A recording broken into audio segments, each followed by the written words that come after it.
Oftentimes on social media, I'll see some comments that will say something like, I don't like how you say how kids with ADHD use negative attention seeking, or how they use emotional manipulation to gain control over their parents. The great Mr. Rogers, who we all know, was once asked, what do you think is the biggest mistake parents make? And his answer was incredibly profound. He said, I think most parents often forget their own childhood. And this is so incredibly true for all the parents out there who are now adults parenting their own kids. And we often forget what it means to be a child, what it means to be experiencing life and the world and all of these various relationships for the very first time.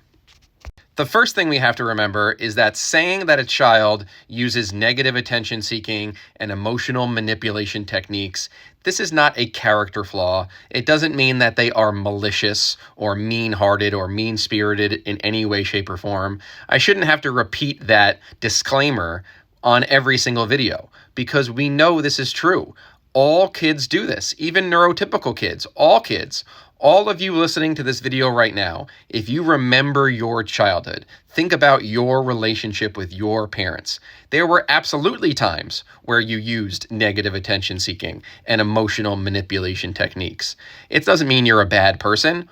All kids do it because that's how they learn. They test the love and limits of relationships, and who best to do that with than the parents themselves?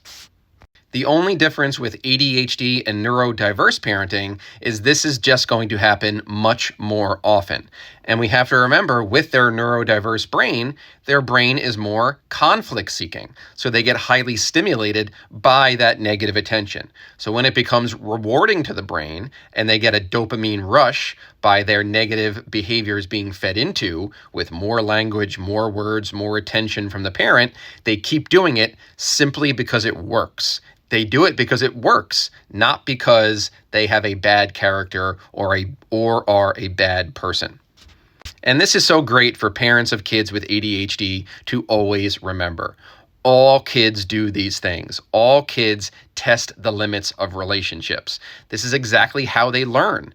We somehow got under the impression that kids only learn through lectures and notes and worksheets. Kids learn through relationships and experiences. And when they test the limits of relationships, they learn social reciprocity and boundaries and how to best build relationships with others.